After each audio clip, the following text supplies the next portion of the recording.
بسم اللہ الرحمن الرحیم وبہ نستعین انہ خیر ناصر و معین وصلی اللہ علی محمد و آلہ الطاہرین۔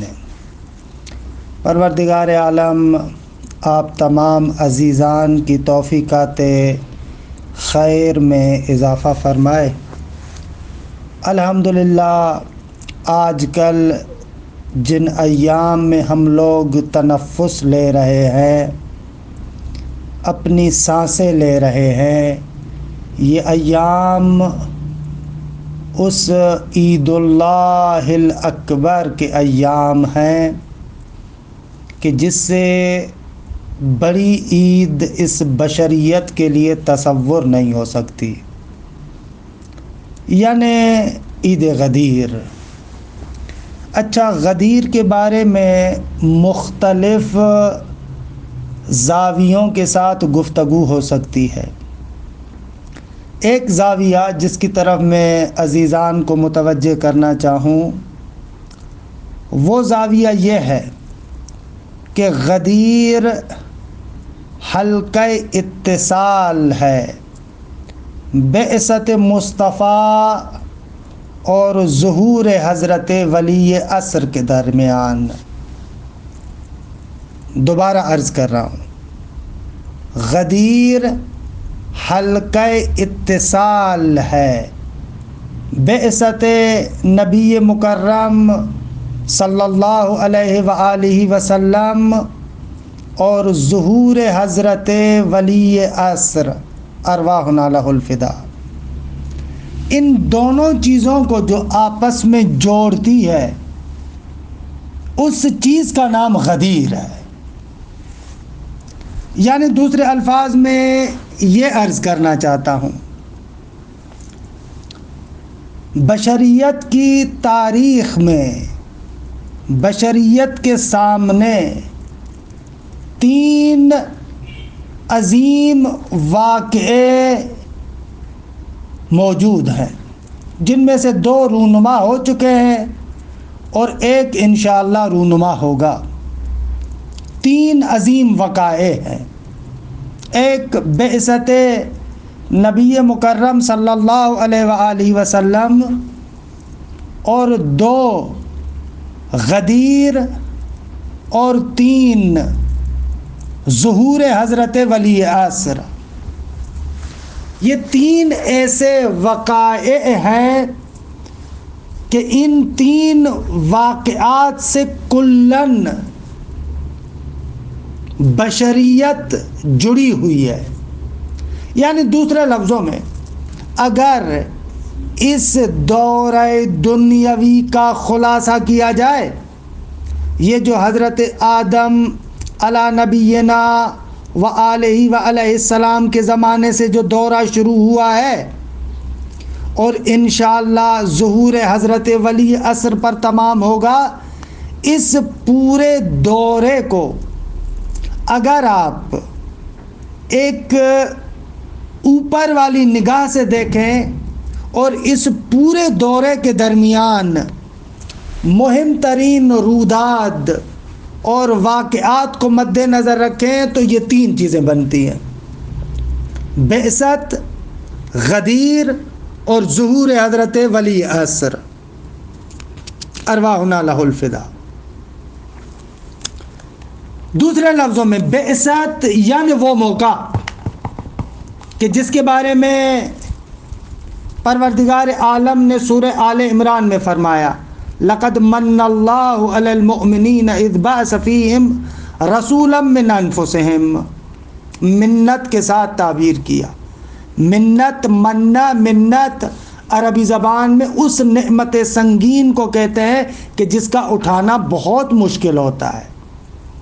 اور یہ بھی عجیب ہے کہ بعثت مصطفیٰ کے لیے بھی منت کی تعبیر ہے اور غدیر کے موقع پر بھی جو اہم ترین پیغام تھا اسی نعمت سنگین کے اٹھانے کی بات تھی۔ اسی لیے آپ دیکھیں کہ غدیر کے موقع پر بہت زیادہ اصرار کے ساتھ، بہت زیادہ تأکیدات کے ساتھ نبی مکرم صلی اللہ علیہ وآلہ وسلم فرماتے انی تارکن فیکم الثقلین. خوب یہ ثقلین،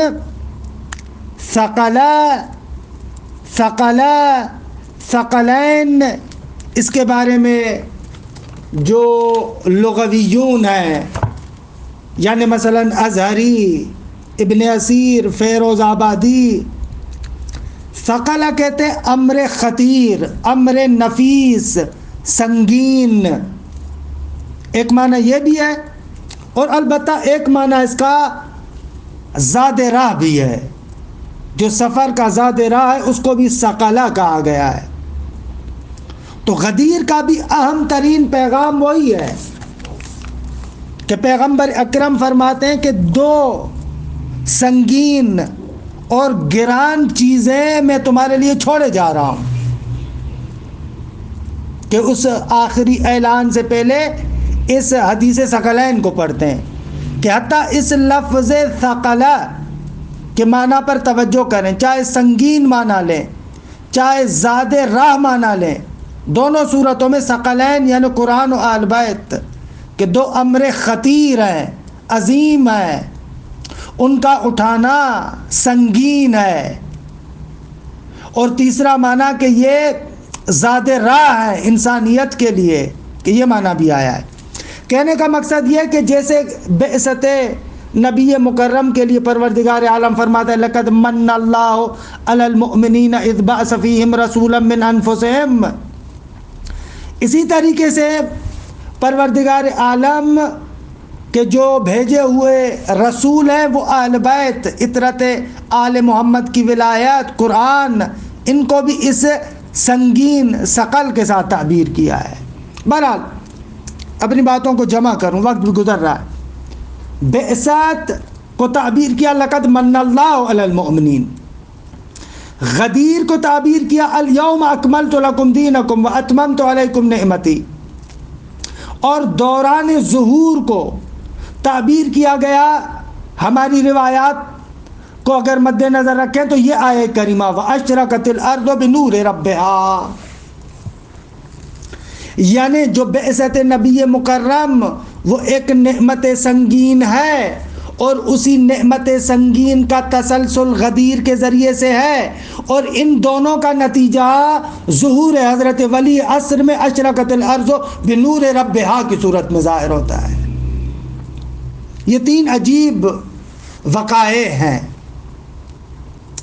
یا اگر میں اپنی بات کو تھوڑی سی تفصیل دوں، دیکھیں ایک طرف سے بعثت اور عصر ظہور، ان دونوں کے درمیان بہت سارے مشترکات ہیں.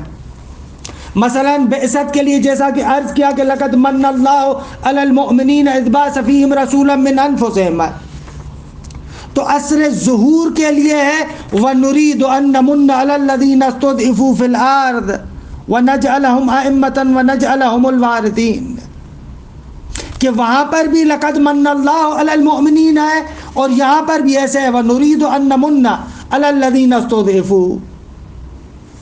خب یہ ایک جنبہ بعثت اور ظہور میں مشترک ہے، اور اس بعثت اور ظہور کو جو چیز آپس میں جوڑتی ہے اس چیز کا نام غدیر ہے. اچھا، ایک جنبہ مشترک بعثت اور ظہور میں. دوسرا یہ بھی عجیب ہے، قرآن مجید کی آیات پر اگر آپ نگاہ کریں، پیغمبر ختمی مرتبت صلی اللہ علیہ وآلہ وسلم کی نبوت کے لیے مبشر جناب عیسیٰ علی نبینا وآلہ وعلیہ السلام ہے. سورہ صف میں آپ پڑھتے ہیں انی رسول اللہ الیکم مصدقا لما بین یدی من التوراۃ، کہ یہ حضرت مسیح کے جملے بے بخشید.